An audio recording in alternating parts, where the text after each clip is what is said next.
शुक्र अदा करता हूँ कि उसने इसके बावजूद कि पूरी तैयारी थी वहाँ मुझे बड़ी देर तक जेल में रखने की, और केसेस तैयार हुए हुए थे कि एक में से मैंने निकलना था तो दूसरा केस लग जाना था।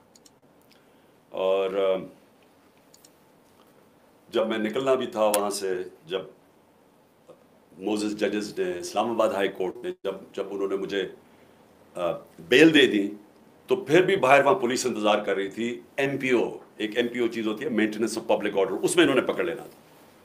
तो मैं अल्लाह का शुक्र अदा करता हूँ, और मैं अल्लाह का शुक्र अदा ये भी करता हूँ कि आज जो हमारी जमहूरियत है वो सिर्फ एक, मैं बार बार कहता हूँ कि एक छोटे से धागे से लटक रही है, और वो बचाने वाला हमें इस जमहूरियत को वो है हमारी अदलिया। और उस अदलिया के ऊपर पूरी तरह ये माफिया वारदात कर रहा है।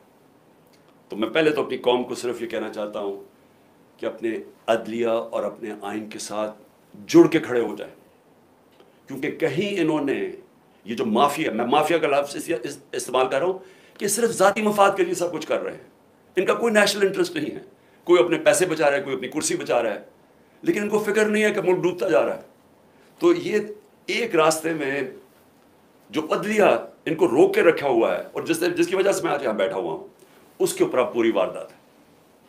याद रखें, नवाज शरीफ ने जब 2/3 अक्सरियत ले ली, तो उसके रास्ते में सिर्फ उसने देखा अदलिया है, एक चीफ जस्टिस है, ईमानदार दयानतदार चीफ जस्टिस, तो उसने उसको गवारा नहीं किया, हमला किया सुप्रीम कोर्ट के ऊपर, और डंडों से चीफ जस्टिस को, यानी कभी ऐसी दुनिया की जमहूरियत में ऐसा मनाजर नहीं हुए कि डंडे मार के उस चीफ जस्टिस को और डरा के उसको भगाया, और फिर पैसे चलाए, ब्रीफ केस जो माफिया ऑपरेट करता है, या एलिमिनेट करता है और या फिर खरीदता है। तो आज़ाद अदलिया को उसने तबाह किया, और जब आज़ाद अदलिया जाती है तो ये याद रखें कि उस मुल्क में आपकी आज़ादी चली जाती है, क्योंकि आज़ाद अदलिया आइन के मुताबिक आपके जो बुनियादी हुकूक हैं, फंडामेंटल राइट्स हैं, उनकी हिफाजत करती है। मैं ये बार बार आपको इसलिए बताता रहता हूँ, मैं ख़ास तौर पे जो मुझे उम्मीद है अपने नौजवानों से, कि आपको समझना चाहिए कि हम क्यों सारी दुनिया हमारे से आगे निकल गई है, क्यों हमारे इतने बुरे हालात हैं। बुनियादी वजह इंसाफ ना होने की है। तो मैं ये बार बार आपको समझाता हूँ कि 27 साल पहले जब मैंने इंसाफ की तहरीक शुरू की थी, मकसद ही ये था, इंसाफ होता है, मुल्क आज़ाद होता है, वो मुल्क खुशहाल होता है। जिस मुल्क के अंदर इंसाफ नहीं होता, ना वह आज़ादी होती है, ना वह जमहूरियत होती है, ना वह खुशहाली होती है। तो इस वक्त सारी कौम को खड़ा होना चाहिए अपनी अदलिया के साथ, और मैं उनका ख़ास तौर पर शुक्रगुजार हूँ कि जिस तरह उन्होंने कानून के मुताबिक जो बोगस केसेस मेरे ऊपर बनाए हुए हैं, एक के बाद दूसरा 145 केसेस बनाए हुए हैं। अदलिया एक ही जगह हम जाते हैं उम्मीद लेके, और वो अल्लाह का शुक्र है कि उन्होंने मुझे जेल में से बचाया। उसके बाद मैं जो पब्लिक निकली, और मैं बात कर रहा हूँ जो पुरअमन पब्लिक निकली, क्योंकि मेरे साथ जो मेरे चाहने वाले, मेरे जो वोटर्स हैं, जो मेरे साथ जो मेरे कारकुन हैं, ये हमेशा 27 साल हमेशा हम पुरअमन रहे हैं। हमने कभी, जितनी भी हमें हमारे इश्तियाल डाला जाए, कोशिश की जाए कि हम किसी तरह प्रोवोक हो और हम कुछ गलत करें, मैं फ़ख्र से कहता हूँ कि 27 साल की सियासत में हमेशा हम पुरअमन रहे हैं। मुझे 25 मई कभी नहीं भूलेगा पिछले साल, और जब ये इम्पोर्टेड हुकूमत और इनके हैंडलर्स जो हैं, इन्होंने पीछे से जोर लगाया था पुलिस को, क्योंकि हमने जब बाद में मुझसे पूछा, क्योंकि हमारी पंजाब में गवर्नमेंट थी, तो हमने पूछा कि तुमने हरकतें की थी। उन्होंने कहा जी पीछे से ऑर्डर थे, वो चिड़ियाघर से ऑर्डर आते थे, तो वो हमें हुक्म करते थे। मैं कहा तुम लोगों के घरों में 3-3 बजे घुस के तुमने जो हरकतें की, लोगों को उठाया, जो मारा, ना चादर ना चार दीवारी, ना औरतों की परवाह की। तो मैंने उनसे पूछा कि क्या आपको कोई शर्म नहीं आई, कोई आपका तो काम है कानून के मुताबिक चलना। कहते जी नौकरी का सवाल है, हुक्म आता है वहां से, मानना पड़ता है जो कि पीछे से हुक्म आता है हैंडलर्स का। तो हमारे ऊपर जुल्म हुआ। 26 को सुबह को मैंने वहाँ धरना देना था इस्लामाबाद में, मैंने धरना ख़त्म किया उसी वक्त, क्योंकि मुझे पता था कि लोगों को गुस्सा था उस वक्त, जिस तरह इन्होंने शेलिंग की, फैमिलीज़ पे शेलिंग की, लोगों के घरों में घुसे, मुझे पता था इंतशार की तरफ जाना है। सबको पता है कि मैंने 26 की सुबह को जैसे ही मैं इस्लामाबाद अभी डी चौक भी नहीं पहुंचा, मैंने कहा ख़त्म। उसके बाद मुझे गोलियां लगती हैं, कत्ल करना मुझे पता था, पहले से प्लान बना हुआ था। मैं कई दफ़ा आपको बता चुका हूँ कौन कौन उसके अंदर मुलव्वस था। मुझे सारे जो जो फनकार, जो अदाकार उसके अंदर थी, मुझे सबके नाम पता है, ऊपर से लेकर नीचे तक। जितने हम समझते हैं कि वो एक का नाम जो लेता हूँ, उससे भी ऊपर का भी मुझे पता है कि इसने गो हेड, ग्रीन लाइट किसने दी थी, कौन ऊपर 2 लोग थे जिन्होंने उसको, इस आदमी को ग्रीन लाइट दी थी। और फिर इनके साथ वो जो सिविलियन मिला हुआ था, जो राना सनाउल्लाह और वो शहबाज शरीफ। मुझे जब गोली लगती है, क्या मैं नहीं, एक कत्ल अल्लाह बचाता है मुझे, क्या तब इंतशार नहीं होना चाहिए था? तब क्यों नहीं तोड़ फोड़ हुई? तब क्यों नहीं गिराओ झलाओ ये जो हुआ है? कुछ नहीं हुआ, क्योंकि ये मेरा फलसफा नहीं है। मैं ये समझता हूँ कि अगर आप अपनी पार्टी को इस तरफ लगा देते हैं, अगर पार्टी, एक दफ़ा पार्टी को खून लग जाता है, जिस तरह हम जब कराची में पार्टी बनाने लगे तो उन्होंने कहा जी यहाँ तो अगर आपने पार्टी बनानी है तो आपको मिलिटेंट विंग बनाना पड़ेगा, क्योंकि MQM के पास मिलिटेंट विंग है, बाकी भी जमातें उनके सामने, सबके पास उन्होंने मुसल्लह लोगों को रखा हुआ है, आप भी रखें। ये आज से 25 साल पहले की बात है। मैंने तब उनको समझाया कि जिस वक्त आप अपनी पार्टी में मुसल्लह लोगों को रखते हैं, उस वक्त आपकी पार्टी की सारी फितरत ही बदल जाती है। वो आपके भी, अगर आपके लिए समझते हैं ना कि हमें वो हिफाजत करेंगे, वो फिर दूसरी तरफ अपने काम करने पर शुरू लग जाते हैं, कब्जे शब्जे बंदूकें पकड़ के फिरते हैं। मैंने कहा मैं नहीं करता, हमारी पार्टी बढ़े ना कराची में, क्योंकि जो वो डर होता था कि MQM की, उस तरह खौफ होता था कि जो हम हिफाजत कैसे करेंगे अपने आप को उनसे। तो मैंने कभी ये नहीं किया। उसके बाद ये 26 नवंबर आई, कम से कम 4 लाख लोग थे पिंड के अंदर। सिर्फ हमने जाना था वहां से वॉक करके इस्लामाबाद, वहां इन्होंने पुलिस जमा की हुई थी। फिर मुझे पता चला कि मैंने कहा वैसे लोगों को, एक तो था कि मुझे गोलियां लगी पहली दफ़ा, मैं खैर उस वक्त मैं ठीक भी नहीं था, वही कॉल ऑफ कर दिया, वापस आ गया वहाँ से। लोग मायूस हुए कि जी आप वो साथ तैयार हुए थे इस्लामाबाद जाने के लिए, क्योंकि 3 दफ़ा हमारे खिलाफ धरने दिए गए थे ये PDM के लोगों ने, एक FIR नहीं काटी थी किसी के ऊपर। मौका दिया, आए जी आए बेशक। इन्होंने 25 में पे भी हमारे पर पता नहीं कितनी हज़ारों FIRs काटी। फिर उसके बाद मैंने जब देखा कि अगर हमारा ये हक था, पुरअमन एहतजाज हमारा हक है, हमने नहीं किया।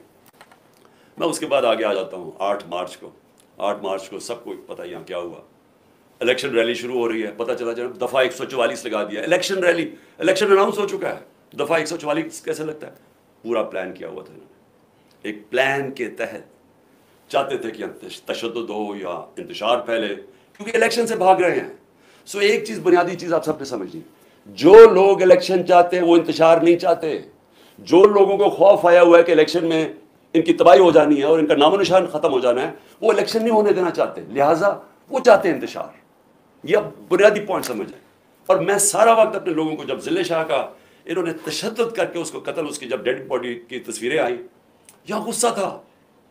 हमने अगले दिन फिर रैली अनाउंस की, इन्होंने हमें इजाज़त नहीं दी, सबने कहा जी हम आप करेंगे रैली, कैंसिल की। उससे अगले दिन अदालत से इजाज़त लेके फिर रैली की, सब कानून के बीच में रह के किया। तो मैं अब आता हूँ जो मेरे घर से हुआ। पहले तो यहाँ इन्होंने गैर कानूनी तौर पे मेरे घर पे हमला कर दिया, 24 घंटे मेरे घर के ऊपर हमला किया इन्होंने। कोई इसकी तारीख नहीं है पाकिस्तान में, हमने कोई उसके बाद ऑर्डर नहीं किया कि जलाओ घिराओ अटैक करो लोगों को। 18 तारीख को मार्च को जब मैं इस्लामाबाद जाता हूँ मजिस्ट्रेट के अदालत में, मैं जब वन टोल प्लाजा इस्लामाबाद पहुंचता हूँ, मेरे घर पे अटैक कर देते हैं आर्मर्ड कार से, 72 बंद गाड़ी से मेरा दरवाजा तोड़ते हैं।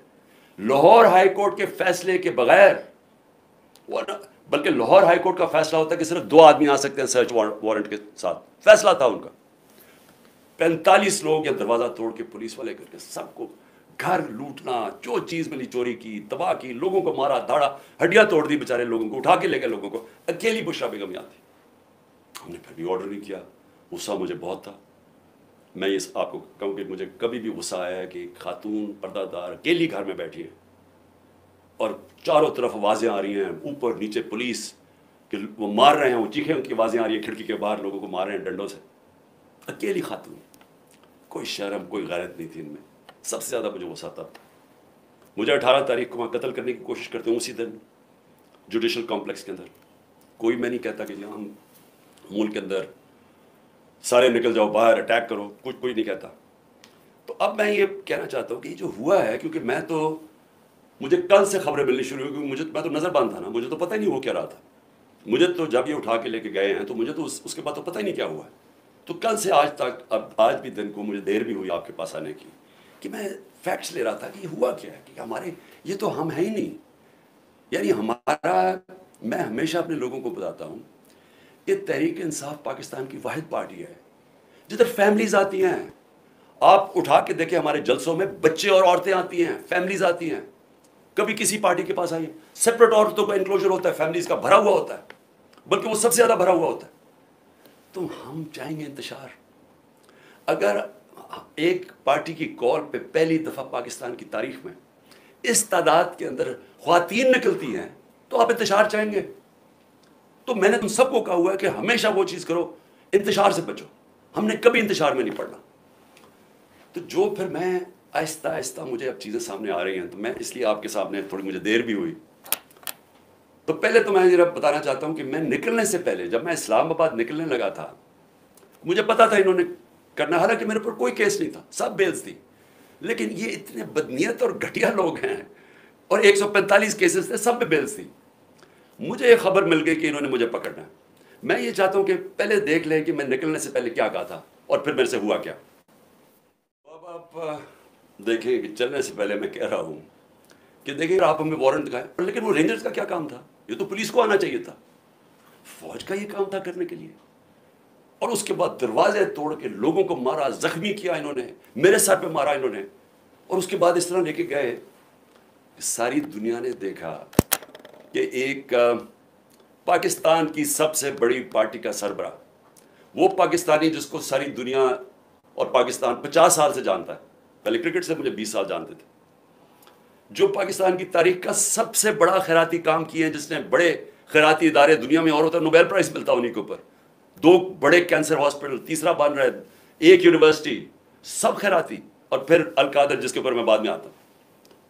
तो उसको इस तरह पकड़ के, जिसने अपनी सारी 50 साल का जो पब्लिक लाइफ है, एक क्रिमिनल केस नहीं था, तो पिछले चंद महीने के अंदर 145 केसेस कर दिए, दहशतगर्दी के, गद्दारी के, कि किसी को डर्टी हैरी कह दिया, और साइकोपैथ गद्दारी, मुल्क से गद्दारी हो गई। जो यानी एक दिन में 15 क्रिमिनल केस, बड़ा से बड़ा भी जो होता है डकैत या क्या कहे वो मुजरिम, वो भी 15 एक दिन में केसेस, वो क्रिमिनल क्राइम्स नहीं कर सकता। और फिर उसके बाद ये सारी दुनिया के सामने जो इन्होंने मुझे जलील किया, चले अल्लाह के हाथ में ज़लत है, लेकिन उसका मैसेज क्या गई? क्या आपका ख्याल है कि पाकिस्तानी कौम ये समझ जाएगी कि क्योंकि आप मुझे इस तरह पकड़ कि मैं वाकई करप्शन में, मैंने कोई करप्शन किया? और मैं आज सबको बताना चाहता हूं कि मेरे ऊपर केस क्या था, ये जरा समझ आए केस क्या था। मैंने फैसला किया कि जब मैं प्राइम मिनिस्टर बना कि मैंने इस मुल्क के अंदर सीरत नबी को प्रमोट करना है, क्योंकि हमारी अखलाकियात तबाह हो चुकी है, हमारी मोरालिटी गिर चुकी है। मोरालिटी गिरी हुई है तो इस तरह के चोर उचक्के सारे मुल्क के ऊपर बैठे हुए हैं, एक से एक बड़ा मुजरिम जुराइम पेशा आदमी आज मुल्क के ऊपर बैठ गया है। तो जब आपकी मुल्क की अखलाकियात ख़त्म होती है, मुल्क तबाह हो जाता है। मेरा अल कादर यूनिवर्सिटी का मकसद बनाने का था क्या, कि इस मुल्क के अंदर एक नई लीडरशिप पैदा हो, जो कि सीरत नबी के ऊपर, जो दुनिया की तारीख का सबसे अजीम लीडर थे, उनकी क्वालिटीज़ आए उनके अंदर, कि वो क्या उनके अंदर क्वालिटीज़ थी कि उन्होंने सारी दुनिया का नक्शा बदल दिया, और क्यों अल्लाह हुक्म करता है उनकी सुन्नत पे चलो। तो वो मकसद वो था, और फिर सूफीज़म और रूहानियत के ऊपर, और उसके अलावा टेक्नोलॉजी पढ़ाई जाए वहाँ, तो ये मकसद था उसका। तो ये फैसला होता है दिसंबर में, दिसंबर 2018। ये ज़रा आप सुनते रहे। एक स्पॉन्सर आता है, वो कहता है मैं बनाने के लिए तैयार हूँ। आपको पता है कि इस वक्त मैं एक कैंसर हॉस्पिटल, जिसका खसारा 9 अरब रुपया है हर साल का, 75% कैंसर के मरीजों को मुफ्त इलाज देने का। पेशावर में दूसरा कैंसर हॉस्पिटल, कराची के अंदर तीसरा कैंसर हॉस्पिटल जो कि सबसे बड़ा है, जो 30 अरब रुपए का बन रहा है। नमल यूनिवर्सिटी चल रही है जो कि 1000 एकड़ के अंदर है। ये तो कोई 300 कुछ कनाल है, वो 1000 एकड़ के अंदर है। वहाँ भी 90% बच्चे नौजवान मुफ्त डिग्रीज ले रहे हैं। तो ये कोशिश ये थी कि यहाँ भी हम एक सेंटर सेटअप करें ताकि लीडरशिप निकले पाकिस्तान में जो एक सादिक और अमीन हो। तो ये मकसद था उसका। ये होता है फैसला नवंबर में। 15 मई को 2019 को मैं इसकी ग्राउंड ब्रेकिंग करता हूं जाके एज प्राइम मिनिस्टर। ये रिकॉर्ड देख लें। केस ये कौन सा है? एनसीए का जो केस ये बात कर रहे हैं, जो कैबिनेट में आता है, वो दिसंबर में आता है, 7 महीने के बाद। ये बंद हो रही होती है यूनिवर्सिटी, पैसा एलोकेट हो जाता है, उसके 7 महीने के बाद बनी वहां ये एनसीए का केस आता है। वो सिंपल केस है, वो भी कोई मुश्किल नहीं। हमारे पास ये चॉइस रखी गई कि पता नहीं $170 बिलियन आ रहा है पाकिस्तान, या लेकिन उसके लिए आपको एक एग्रीमेंट हुई या मलिक रियाज और एनसीए में, तो लेकिन वो कॉन्फिडेंशियल है। तो अगर आप कॉन्फिडेंशियल मानते हैं तो वो पैसा आ जाता है पाकिस्तान में। अगर आप नहीं मानते तो आपको जाके वहां आना पड़ेगा, लिटिगेशन करनी पड़ेगी। हमें बताया गया कि $100 मिलियन हम जाया कर चुके हैं फॉरेन लिटिगेशन में, तो वो जब केस जाएगा वो कई साल चलेगा। लिहाजा हमने फैसला किया कि सुप्रीम कोर्ट में वो 170 मिलियन आता है या वो गवर्नमेंट ऑफ पाकिस्तान है, तो पाकिस्तान आ रहा है ना, उसके ऊपर मेरे ऊपर करप्शन केस है। ये केस कहते हैं जनाब आपने अल कादर यूनिवर्सिटी से फायदा उठाया है। अल कादर यूनिवर्सिटी ट्रस्ट है, उसके सारे ऑडिटेड अकाउंट्स हैं, वो सारे आपको पता है। बताइए किधर से फायदा उठाया? वो कोई नहीं बता रहा, ये नहीं मैं बता रही फायदा। वो कहते जी आपको कोई फायदा हो, क्योंकि आपको अल कादर बनाना था, लिहाजा आपने उसको मलिक रियाज को, जब सारी कैबिनेट का फैसला था, नहीं आपने इसलिए किया है क्योंकि आपने वो अल कादर यूनिवर्सिटी बनानी थी, जिसमें मुझे कोई जाती फायदा नहीं है, जिसमें ना मुझे नमल यूनिवर्सिटी से है ना मुझे शौकत खानम से है, क्योंकि वो ट्रस्ट है, वो मेरी जाती मलकियत तो नहीं। उसके ऊपर ये सारा ड्रामा हुआ कि जी इमरान खान के ऊपर करप्शन केस हुआ, इसके ऊपर उन्होंने मुझे पकड़ा और मुझे एक दहशतगर्द की तरह पकड़ के लेके जा रहे थे। और दूसरा मेरी बीवी, अब मुझे जो इससे ज़्यादा अपने से ज़्यादा तकलीफ है कि मेरी बीवी का नाम भी ट्रस्टी में है। क्यों है? ट्रस्टी क्या होता है पहले, क्योंकि कौम को समझना चाहिए, क्योंकि इतना ज़्यादा प्रोपेगेंडा किया जा रहा है। मैंने कभी इस तरह का कंट्रोल टेलीविजन नहीं देखा जो आजकल टोटल कंट्रोल करके पीछे से उनको हुक्म आता है नामालूम अफराद का, धमकियां आती हैं, ऑर्डर्स दिए जाते हैं कि इमरान खान को नहीं दिखाना, फलानी चल, इसके लिए कोई अच्छी चीज़ नहीं कहनी, इसके खिलाफ प्रोपेगेंडा करना। तो इतना झूठ बोला जा रहा है। लोगों को बताएंगे ट्रस्ट होता क्या है। ट्रस्ट, जो ट्रस्टीज होते हैं ना, उनको कोई तनख्वाह मिलती है, उनको कोई तनख्वाह नहीं मिलती। सिर्फ ट्रस्टी वो होता है जो दिल से कोई खैराती काम करना चाहता है। अब बुशरा बेगम, बल्कि मुझे सीरत नबी को जो समझाऊं मैं तो बुशरा बेगम की वजह से समझता हूं, क्योंकि उनकी बहुत ज़्यादा इसके ऊपर उनकी नॉलेज है, तो उनको मैंने ट्रस्टी रख दिया। उसके ऊपर भी वारंट निकाल दिया अरेस्ट का, मेरे घर पे हमला कर दिया, फिर से आके यहाँ टेयर गैसिंग शुरू कर दी, उनको पकड़ के जेल में डाला। मैंने ऐसी कभी बेगैरती इस मुल्क में नहीं देखी। वो आदमी, ये नैब का चेयरमैन, ये जो जनरल है, अगर इसने ये ऑर्डर किया और किया इसी नहीं होगा, और इसके हैंडलर्स ने पीछे से इसको कहा होगा, क्योंकि मैं आज तो वो जो पहला नैब के चेयरमैन आफ्ताब सुल्तान जिन्होंने रिज़ाइन किया, उसने कहा मैं गलत काम नहीं करता, मैं आज उसको सलाम करना चाहता हूँ, क्योंकि मैं नैब के सारे लोगों से मिला था। मुझे तो अंदाज़ा नहीं था वो इतना प्रिंसिपल्ड आदमी, ये बेज़मीर आदमी, इसको शर्म नहीं आई कि वारंट निकाल रहे ट्रस्ट के ऊपर, एक ट्रस्टी होने पे। एक तो ये जाहिल होगा क्योंकि इससे कोई बेहतर केस ही ढूंढ लेता, क्योंकि और केस कोई मिल नहीं रहा था। दूसरा, शर्म नहीं आई कि एक घर की पर्दादार खातून के ऊपर आपने एक वारंट निकाल दिया अरेस्ट का, और यहाँ पुलिस आ गई उसको पकड़ने के लिए। शर्म नहीं आई? घर में आपकी औरतें नहीं हैं, या आप इतने बेशर्म हैं कि आपकी औरतों से ये कुछ करेगा तो आपको कोई फर्क ही नहीं पड़ेगा? आप इतने बेगैरत हैं, आप भी बेगैरत हैं, और जो आपको हैंडलर्स जो ये करवा रहे हैं वो भी बेगैरत है, क्योंकि कोई गैरतमंद आदमी, ऑनरेबल आदमी ऐसी हरकत नहीं कर सकता जो आपने की है। बेजमीर भी हैं, बेगैरत भी हैं, छोटी सी तनख्वाह के ऊपर अपना ज़मीर बेच रहे हैं आपकी, ये इतनी सी औकात और कीमत है। तो अब मैं आगे चलता हूँ। लो जी, उसके बाद मुझे नहीं पता हुआ क्या, मुझे तो उन्होंने बंद कर दिया।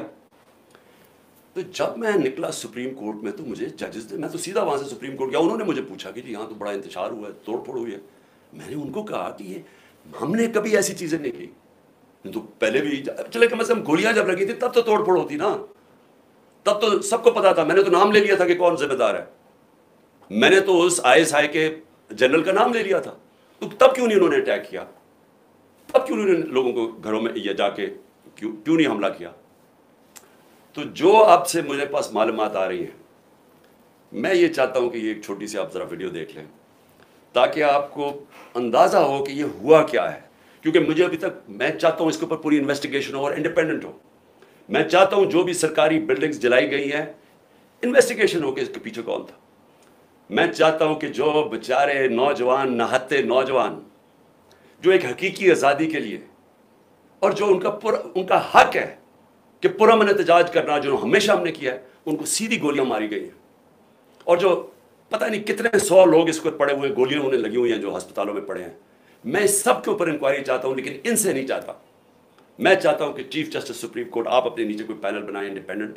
जिस तरह मैंने शुरू में कहा था कि मुझे इंसाफ नहीं मिलने लगा, क्योंकि मुझे पता था जिन्होंने मुझे गोलियां मारी हैं वो इतने ताकतवर हैं कि वो नहीं यहाँ इन्वेस्टिगेशन होने देंगे, ये आज भी नहीं होने देंगे। इसलिए इंडिपेंडेंट इन्वेस्टिगेशन करें, क्योंकि इसमें बड़ी जो मुझे चीज़ें पता चली, आपको बड़ी बड़ी चीज़ें पता चलेगी इस कौम को, कि कौन ये चाहता था कि इंतशार हो और किसने फ़ायदा उठाया इसका फ़ायदा उठा के जो ये बड़ी देर से चाह रहे थे, सारी तहरीक इंसाफ की लीडरशिप को जिन्होंने जेल में डाल दी।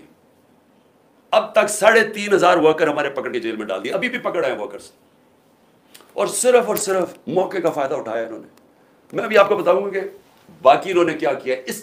इसकी आड़ के अंदर के जी बहुत बड़ा तहरीक इंसाफ को दहशतगर्द जमात है, उसने क्या क्या जुल्म किया, उसको उठा के बहाना बना के इन्होंने क्रैकडाउन शुरू कर दिया। वो जो ये पहले से ही चाहते थे, केसेस तो पहले ही हो रहे थे, पहले हमारे एक दफ़ा इन्होंने 5,000 वर्कर पकड़ लिए थे। तो लेकिन ये ज़रा आप ये ज़रा वीडियो देखें प्लीज़। ये जो हुआ है, मैंने जितना भी पूछा, मेरे पेशावर में 2 एक्स मिनिस्टर्स, एक गवर्नर, वो कहते जी हमने ये ऐसे लोग ही नहीं देखे थे। अब जब उन्होंने तोड़ फोड़ शुरू की तो उन्होंने उनको रोकने की कोशिश की, तो शाह फरमान उससे भी उन्होंने लड़ाई की।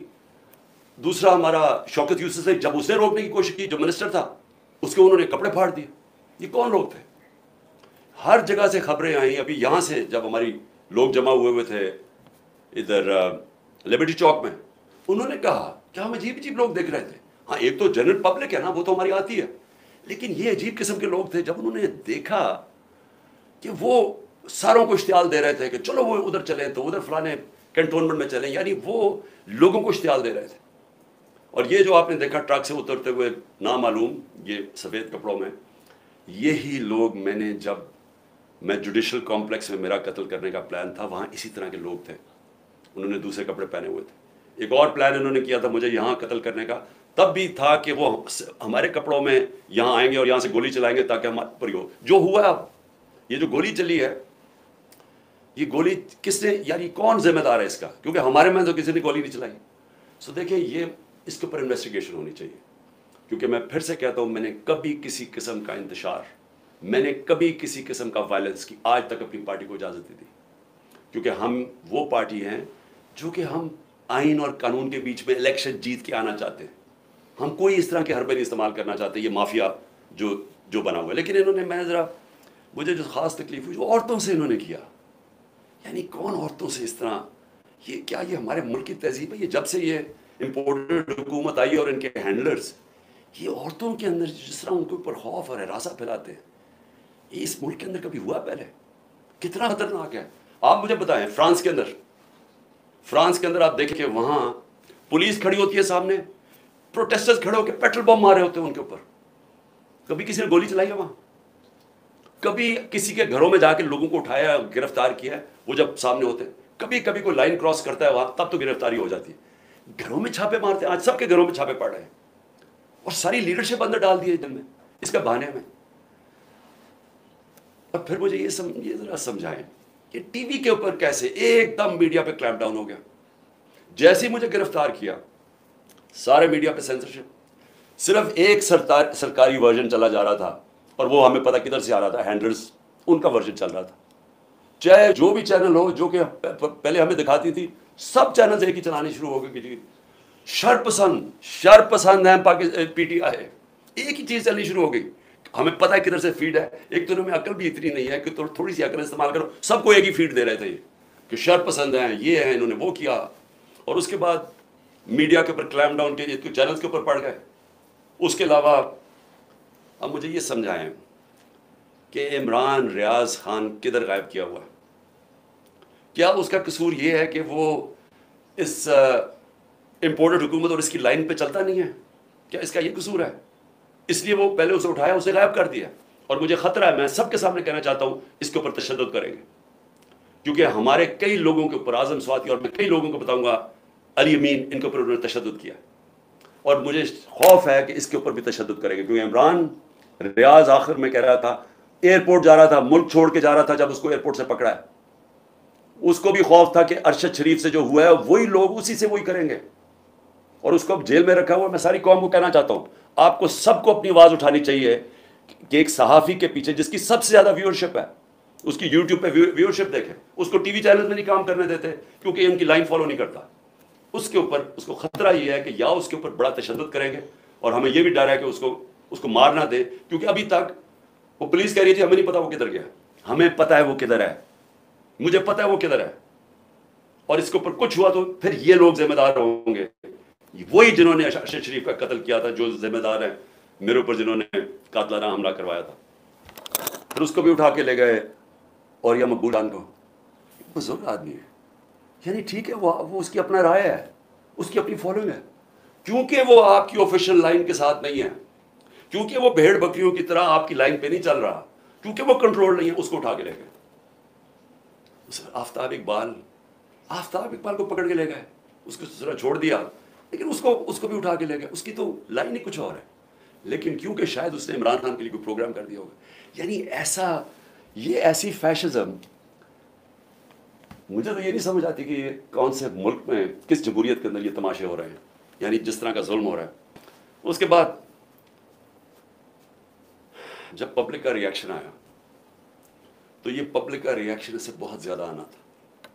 जहाँ तक मुझे पता है, ओवरसीज़ पाकिस्तानी, वहाँ तो हमने कुछ नहीं ना किया, वहाँ तो हमारा कोई पीटीआई का वर्कर नहीं था। आप देखें कि बैरून मुल्क पाकिस्तानी, जो सबसे बड़ा असासा है इस मुल्क का, जिसकी वजह से इंशाल्लाह पाकिस्तान उठेगा, हमें कोई IMF नहीं उठाएगा, कोई जो हमारे दोस्त मुल्क है उनसे भीख मांग के नहीं, ये उठाएंगे हमें।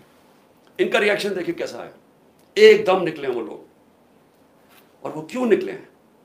क्योंकि वहाँ उनको पता है कि ऐसी हरकतें जमहूरियत में नहीं होती, आज़ाद मुल्कों में ऐसी हरकतें नहीं होती। वो बाहर बैठे हुए हैं, मैं बात कर रहा हूँ मगरब में, अमेरिका में, इंग्लैंड में, यूरोप में, पराए मुल्क हैं, उनको इस मुल्क से ज़्यादा आज़ादी है, वहाँ वो ज़्यादा आज़ाद हैं, क्योंकि वहाँ रूल ऑफ लॉ है, उनके हकूक़ की हिफाजत करते हैं वहाँ के कानून और उनकी अदलिया, वो आज़ाद लोग हैं, इसलिए वो बोल रहे हैं।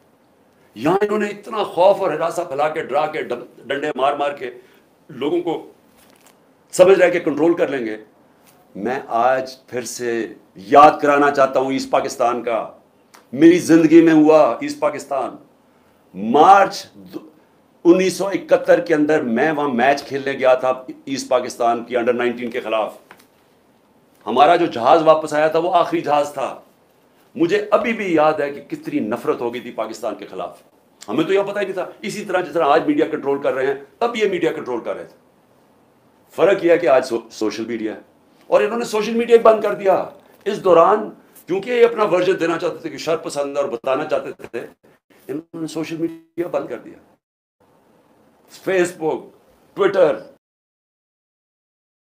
मुल्क को कितना नुकसान हुआ सिर्फ इसलिए कि जनाब इमरान खान को पकड़ना था, तो वो रिएक्शन इन्होंने नहीं दिखाना था कि उसका रिएक्शन क्या है।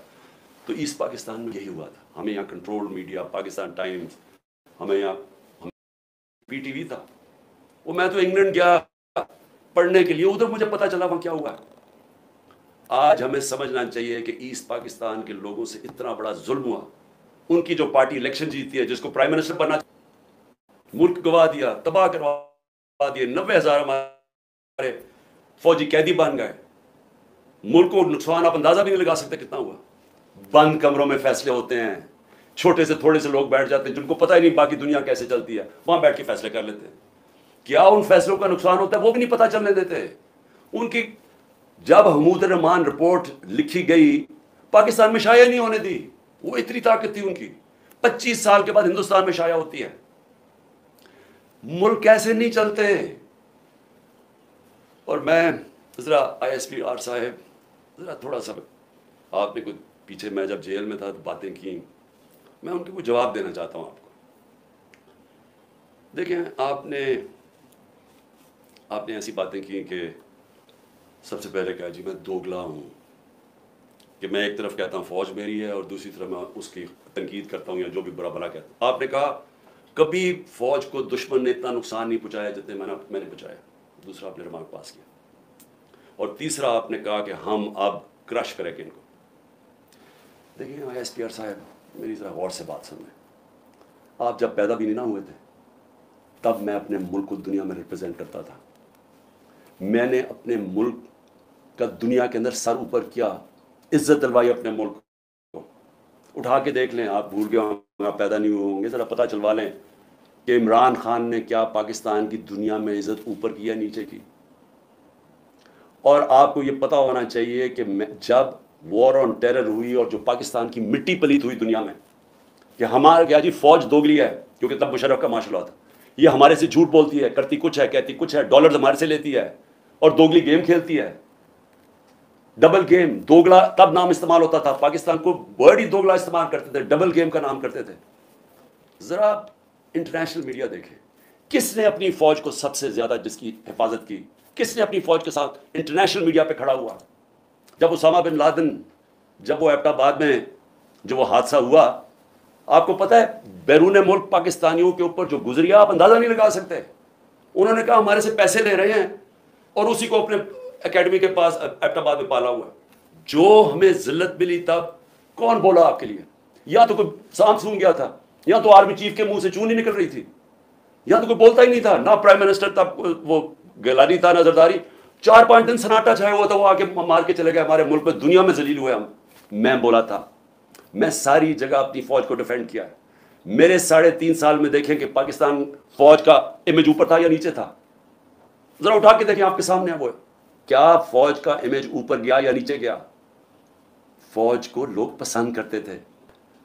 जब एक आर्मी चीफ ने मेरी कमर में तो चाकू मारा, लेकिन बदनाम तरीन मुजरिमों को आके ऊपर बैठा दिया, तो क्या मेरी वजह से फौज को बुरा भला कहा गया या उस आदमी की वजह से? क्या लोग चूंटियां हैं?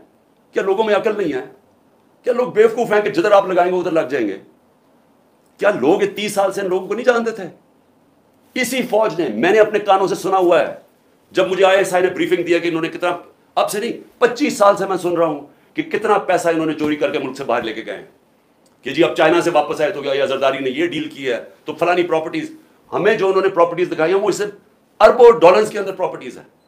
और एकदम कह रहे हैं कि अब जनाब फैसला एक आर्मी चीफ ने किया है तो भेड़े सराब उधर चले जाएं और उसको कह के जी बड़ा बहुत अच्छा किया और अब इमरान खान बोला ये अच्छा है। लोगों ने नहीं तस्लीम किया। मैंने नहीं बुरा भला कहा फौज को। जो आर्मी चीफ के एक्शंस थे उसने इसकी हमारी फौज को बुरा किया, उसकी वजह से हुआ, मेरी वजह से नहीं हुआ। और ये कहना कि ये कौम एक्सेप्ट कर जाए उन लोगों को, किसने मेमोगेट किया था? क्या हकानी ने जाके अमेरिकनों को नहीं कहा था, जो केस लगा था सुप्रीम कोर्ट में, कि मुझे, उन्होंने कहा जरदारी कह रहा है कि मुझे मेरी फौज से बचा लो, अमेरिकनों को कह रहा है। क्या जब नवाज शरीफ जाके छुप के मुलाकात कर रहे हैं कि जी मेरी फौज को ना पता चल जाए, और उससे वो जो डॉन लीग्स में जब वो कहता है डॉन लीग कि जी दहशतगर्दी इंडोर्स कर रहा है हिंदुस्तान को, फिर कि फौज दहशतगर्दी कर रही है, आप उन लोगों को ऊपर बैठा दें और हमें कहें कि हम अब इन सारों को तस्लीम कर लें, और हम अगर प्रोटेस्ट करें तो हमें जेलों में डाल दें, हम प्रोटेस्ट करें हमारे ऊपर FIR काट दें, हम कुछ करें आप एंटी स्टेट हमें करार दे दें, लेकिन आप सब कुछ ठीक कर रहे हैं। मुझे गोलियां लगी हैं, मुझे पता है किसने कौन जिम्मेदार है। मुझे एक्स प्राइम मिनिस्टर जो सबसे बड़ी पार्टी का हेड, मुझे ये हक नहीं मिला कि मैं अपनी FIR कटवा सकूं। ISPR फरमान दे रहे हैं कि हमारा तो बिल बेबुनियाद इल्जाम लगाया गया है। भैया आप हैं कौन कहने वाले? ये किसने आपको राइट दिया है? मुल्क का आईन ये कहता है कि जिसके ऊपर वारदात होती है उसका राइट होता है FIR कटवाना, तफ्तीश हो, फिर वो बेबुनियाद बेकसूर साबित हो जाए, बिस्मिल्लाह। लेकिन आप तो बैठ के फिरौन की तरह फरमान पास कर रहे हैं कि वो तो हमारा, मैंने तो गलत इल्जाम। और ये कहना कि इमरान खान झूठ बोल रहा है, आपको शर्म आनी चाहिए ऐसी बातें करते हुए। इमरान खान को 50 साल ये कौम जानती है। इस कौम की तारीख में अगर किसी एक आदमी को इस कौम ने सबसे ज्यादा पैसा दिया है, जो सबसे ज्यादा खैराती काम, वो इमरान खान कर रहा है। और वो क्यों देते हैं? क्योंकि उनको पता है कि वो दयानतदार आदमी है, वो चोरी नहीं करता पैसे, वो सच बोलता है। अदालत के अंदर जब मेरा केस लगा फ्लैट का, अदालत ने, सुप्रीम कोर्ट ने कहा सादिक और अमीन है। आपको किसने इजाजत दी है कि ये कहना जी झूठ बोल रहा है या दोगला है? आपको शर्म आनी चाहिए। कभी ISPR ने इस तरह की बातें नहीं की। आप तो कूद के आ गए पॉलिटिक्स में, आप पार्टी बना लें अपनी। और मैं उसके अलावा मैं आखिर में, क्योंकि मैं अपने आप को कंट्रोल कर रहा हूँ, क्योंकि मुझे बड़ा गुस्सा है इस चीज़ के ऊपर कि इस तरह के इल्ज़ाम लगाने और आपको पता ही नहीं आप बात क्या कर रहे हैं, और उस आदमी पर लगा रहे हैं जिसको हमेशा वो चाहता है कि उसकी फौज मजबूत हो। और मैं आपको ये बताऊं, मैं ड्रामे नहीं कर रहा, क्योंकि मेरे पैसे मुल्क से बाहर नहीं पड़े हुए। मैंने भाग के, मेरे ऊपर 145 केसेस से मुल्क छोड़ के बाहर नहीं भागा। मैंने ये नहीं कहा कि मुझे ECL पे ना डालना, कि मैं डालो मुझे ECL पे, मैं जाना ही नहीं चाहता मुल्क से बाहर। और मैं ये आपको दूसरी बात बता दूं, वो लोग जिनके पैसे बाहर पड़े हैं, जिनके साथ आज हमारी इस्टेब्लिशमेंट खड़ी है, जिनका स्टेक ही पाकिस्तान में नहीं है, अब जब रुपया 300 क्रॉस कर गया डॉलर, तो उनको क्या फायदा, नुकसान हुआ है? उनकी तो दौलत डॉलर्स में पड़ी हुई है, उनको तो फर्क ही नहीं पड़ा। लेकिन सारा तनख्वाहदार तबका, पुलिस, सरकारी नौकर, हमारे फौजी, सारों को आज उनके घरों में पूछें कि उनके ऊपर क्या हालात है। पूछे ना जरा, उनकी बीवियां बेचारी जो बेचारी देख रही हैं कि कीमतें बढ़ती जा रही हैं, उनकी जो, जब बाजवा ने हमारी गवर्नमेंट गिराई थी तो जो 100 रुपया था वो आज सिर्फ मुश्किल से 55-60 रुपया खरीद सकता है। उसकी कीमत सिर्फ 55 से 60 रुपये, और अब रुपया और गिरा है तो अब और पीछे चली जाएगी, महंगाई और बढ़ जाएगी। कौन जिम्मेदार है इसका? इमरान खान जिम्मेदार नहीं है। आज जिस आदमी ने साजिश करके गिराया वो जिम्मेदार है। और अगर आपने बर्दाश्त हो तनकीद की, क्योंकि तनकीद से इस्लाहत हो, माशरे से, अदारे से, एक इंसान, आप तनकीद खत्म कर दें वो मर जाता है। सोवियत यूनियन क्यों टूटी? क्योंकि वहां तनकीद खत्म थी। वहां भी इसी तरह के, जिस तरह आप आज कर हरकतें कर रहे हैं कि जो मुंह खोलता है उसके ऊपर पड़ जाते हैं, वहां भी यही हो रहा है, हो रहा था, वो टूट गया। जो भी माशरा आगे बढ़ता है उसके अंदर तनकीद की इजाजत होती है। हम अपने बच्चों की तनकीद करते हैं, ये मैं दोगला नहीं हूं। अगर मैं अपने बच्चों की तनकीद, मैं उनसे प्यार करता हूं, अपने बच्चों से उनकी इस्लाहत के लिए तनकीद करता हूं। ये कोई फ़रौनियत नहीं है कि आप, हमारी जरूरत नहीं, हम कोई आपकी कमी है कि हम तनकीद नहीं कर सकते, कि हम तनकीद करेंगे तो जनाब हम अब एंटी स्टेट हो गए, गद्दारी का पर्चा हो गया। और देखें हो क्या रहा है, ये जो हुआ है, कान खोलें अपने और आंखें खोलें, ये मुल्क किधर जा रहा है, जिस तरफ जा रहा है। इस वक्त है आपका के अंदर से इस्लाहत हो। ये डंडे मार के और ये हमें सारे पकड़ दकड़ से कुछ नहीं होने लगा, क्योंकि इसी तरह का क्रैकडाउन इस पाकिस्तान में था, कुछ नहीं हुआ। कोई भी एक पॉलिटिकल पार्टी को डंडे मार के और जेलों में डाल के नहीं खत्म कर सकता। सो मेरी अगर आपकी सुननी तो नहीं आपने, लेकिन मेरे ख्याल में कि आपको इस वक्त आपस में एक बड़ा सर्कल रखना चाहिए, छोटे से बंद कमरों से बाहर निकलना चाहिए और देखना चाहिए कि मुल्क तेज़ी से जो तबाही की तरफ जा रहा है, इसको हम कैसे बचा सकते हैं। मेरी तजवीज़ें आप सुन लें, मैं अपनी कौम के लिए कौम से बात कर रहा हूँ। देखिए, सबसे पहले तो कौम ने अब फैसला कर लिया, हम ये गुलामी कबूल नहीं करते। जो कौम निकली है, मैं उन शर पसंद की नहीं बात कर रहा जो मेरे ख्याल में जान के अंदर डाले गए हैं, और इंशाल्लाह ये होगी जब भी तहकीकात तो ये सामने आ जाएगा। क्योंकि या तो हमारी तारीख होती ना कि हम ये इस तरह के गोलियां चला रहे होते या कुछ कर रहे होते, जला घराव कर रहे होते, तो उसकी तो 27 साल में तारीख होनी चाहिए थी। ये एकदम क्या हुआ है? और अगर मैं जेल में ना होता तो मैं एकदम एक्शन लेता इसके ऊपर। मुझे अंदर बंद कर दिया, 4 दिन के बाद कर दिए, मेरे ऊपर ही पर्चे कर दिए कि जनाब इमरान खान के कहने के ऊपर सब कुछ हुआ। तो पहले क्यों नहीं हुआ इमरान खान के कहने? तो मैं अपनी कौम को कहना चाहता हूँ, ये देखिए मेरे पाकिस्तानियों, हमने हर सूरत अपने आप को आज़ाद करना है। ये जो गुलामी की ज़िंदगी है, ये कोई ज़िंदगी नहीं है। ये जिस ज़िंदगी के अंदर, यानी जिस ज़िंदगी के अंदर आपकी कोई इज्जत ही नहीं है, आपकी कोई हकूक़ ही नहीं है, ताकतवर जो मर्जी चाहे कर सकता है, जुल्म हमारे पे करता है, केसेस ही हमारे पे कर देता है। अब सारे केसेस हमारे पे हो गए। ये लोग कौन मरे हैं, खैर मुझे तो अभी तक पता नहीं, कई दर्जनों लोग बेचारे शहीद हुए हैं और कोई किसी के पास हथियार नहीं था जिसको शहीद किया। तो एक तो मैं ये भी आज कह दूं कि हर जो भी, मैं अपनी सारी पार्टी को कह रहा हूँ कि सब ने जो इनके घरों में जाना है, जिनको गोलियां लगी, जो शहीद हुए, इन सब के घरों में जाना है। मैं इंशाल्लाह इनके लिए पैसे इकट्ठे करूंगा। हमने इन सब के लिए, हम इनके घर वालों का ध्यान रखेंगे, क्योंकि ये सब जो मैं जानता हूँ निकले हकीकी आज़ादी के लिए। मैं शर पसंद को नहीं जानता, मैं बिल्कुल नहीं समझता कि जिन्होंने, और फिर से मैं कहता हूँ तहकीकात करवानी चाहिए कि कैसे वहां से, उधर से लिबर्टी चौक से सारा रास्ता गए हैं कोर कमांडर के घर, क्यों नहीं किसी ने रोका उनको? और थोड़े से लोग थे, मुझे जो बताया इतने लोग भी नहीं थे। कोई प्लान था, इन्वेस्टिगेशन होनी चाहिए। मैं नहीं भी कह सकता, मुझे खदशा है क्योंकि हमने पहले कभी नहीं किया। तो मैं सबसे पहले अपनी सारी कौम को अब ये कहना चाहता हूँ कि कल 5:30 बजे, ये बड़ा गौर से सुना है मेरी बात आप, कल 5:30 बजे आपने, और मैं ख़ास तौर पे अपनी आप ख़वातीन को कह रहा हूँ, क्योंकि मुझे जो असल नज़र आ रहा है कि घरों के अंदर इनकलाब आ गया, हमारी ख़वातीन समझ बैठी हैं कि मुल्क तबाही की तरफ जा रहा है, और शायद क्योंकि उनका घर का वो देख रही है कि कितने पैसे में कितना सौदा आता है, वही तो वो तबाही 1 साल में जो हुआ है।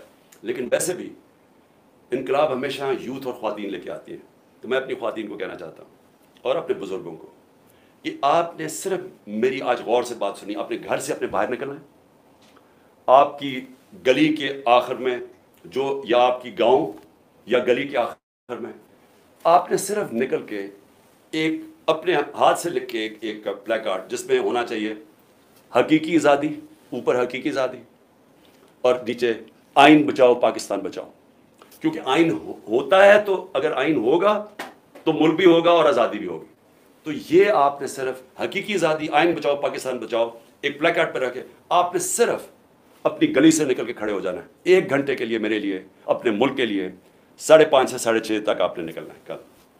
और उसके अलावा मैं अपने जिधर से मैंने जलसा करना था, मुरीद के से मैं शुरू कर रहा था अपने जलसों की कैंपेन, लेकिन बीच में मुझे पकड़ लिया इन्होंने, तो मैं बुध से फिर पिछले मुरीद के से शुरू करूंगा और उसके बाद मैं अपने अगले जलसों की कैंपेन अनाउंस करूंगा। तो मेरे पाकिस्तानियों, आज़ादी कभी भी आसानी से नहीं मिलती, आज़ादी छीननी पड़ती है, कुर्बानियाँ देनी पड़ती हैं। ये है आज़ादी की हमारी जद्दोजहद, ये जहाद है। मैं ये चाहता हूँ कि एक तो आपने कल बहुत ज़रूरी निकलना है, बताना कि जिंदा कौम है, हम आज़ादी चाहते हैं। सिर्फ अपनी गली से बाहर, अपने गांव से जिधर भी हैं, निकल के जमा होके इकट्ठे खड़े होके प्लेकार्ड्स पे कहना है हकीकी आज़ादी, आइन बचाओ मुल्क बचाओ। दूसरी चीज़ कि मैं ये अब चाहता हूँ सारों से, सबको, अब मैं सबको कह रहा हूँ, मैं सबसे पहले अपने पुलिस वालों को कह रहा हूँ कि देखिए, आगे से जो पुलिस के अफसरान हैं, इनको जब पैगाम आता है ना, वो जी चिड़ियाघर से या पारा से प्लान आ गया कि जी आपने ये, थोड़ा सा ज़रा खौफ खुदा अपने अंदर पैदा करें। रिस्क अल्लाह के हाथ में, जिंदगी मौत अल्लाह के हाथ में, इज्जत जिल्लत अल्लाह के हाथ में, इंसान आपको कुछ नहीं दे सकता। जब ये आपको नाजायज काम के लिए हैंडलर्स कॉल करते हैं, इनको कहें मैं नहीं करूंगा, अल्लाह ला इलाहा इल्लल्लाह, कोई खुदा नहीं है उसके अलावा, ये हैंडलर्स कोई खुदा नहीं है, ये डरा के धमका के जो आपसे काम करो, कहें मैं नहीं करता। मैं अपने जजेस और ख़ास तौर पे आज सलाम करता हूँ अपनी जुडिशरी को कि हमें सब उम्मीद उधर सी है। मुझे पता है जजेस के ऊपर कितना प्रेशर डाल, ये हैंडलर्स ना मालूम नंबर से टेलीफोन, या कोई फाइल पकड़ा दीजिए कि टेप कोई रख लिया, ये कुछ कर दिया। सारी मैं जुडिशरी से कहता हूँ, इस मुल्क की खातिर, अपने बच्चों के मुस्तकबिल की खातिर, इनको कहें हम कौन सी कानून के मुताबिक आप मुझे कॉल कर रहे हैं, किसने आपको ये इजाजत दी है कि मुझे कॉल करके कहेंगे जी ऐसा फैसला करना और वैसा फैसला करना। ये वक्त आ गया, देखें आजादी का वक्त आ गया है। अब कहें मैं नहीं करता, मैं सहाफियों को कहता हूं, जिस तरह इमरान रियाज और जो मर्जी कहें, वो अपनी ज़मीर के मुताबिक फैसले करते हैं, इसलिए तो लोग इनको देखते हैं। मैं बाकी सहाफियों को भी कहता हूं कि जो भी ये कौन लोग हैं जो आपको हुक्म, किस कानून के तहत, किस आइन के तहत आपको हुक्म कर रहे हैं कि जी ये फलाना करो, तो इसको अच्छा करो, इसको बुरा करो, अपनी ज़मीर की आवाज़ सुने। ये सारे आज़ाद माशरों में ऐसे होता है।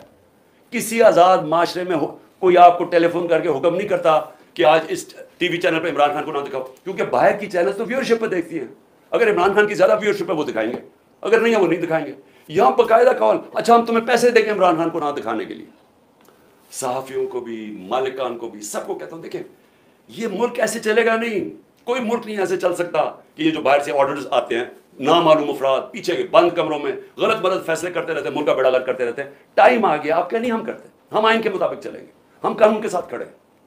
मैं पार्टीज को, अपने सोशल मीडिया को, सारों को, जो भी आपको टेलीफोन करके आप कहना कि धमकियां दें कि जी इमरान खान ने काटा डाल दिया, जो मर्जी डाले, हम खड़े हैं, हम ज़मीर के साथ चल रहे हैं। हम ला इलाहा इल्लल्लाह के मानने वाले लोग हैं, अल हक है वो, हम राय हक पे खड़े हैं, जान भी चली जाए तो हम खड़े रहेंगे। और आप अंदर से ही कौम आज़ाद होना शुरू हो जाएगी और ये पीछे हट जाएंगे। लेकिन खौफ के ऊपर ये सारा मुल्क कंट्रोल करके बैठे हुए हैं। मुझे इजाज़त मिल गई, अदालत ने मुझे इजाज़त दे दी, कल सारे बेल मेरे हो गए, मुझे जाने ना थे वहाँ से, बिठा दिया जनाब वहाँ। 1 घंटा हो गया, 2 घंटे हो गए, 3 घंटे हो गए, मैं बैठा हूँ। पता चला जनाब नामालूम अफराद ने अभी इजाज़त नहीं दी, क्योंकि उनको नहीं ये समझ आ रही है कैसे हो गया। चलो जी, मैं वहाँ बैठा हूँ। तो इसलिए मैं अपनी कौम को, सबको आखिर में सिर्फ ये कहता हूँ कि वक्त आ गया इस मुल्क को, अब हम अपनी तकदीर बदलें।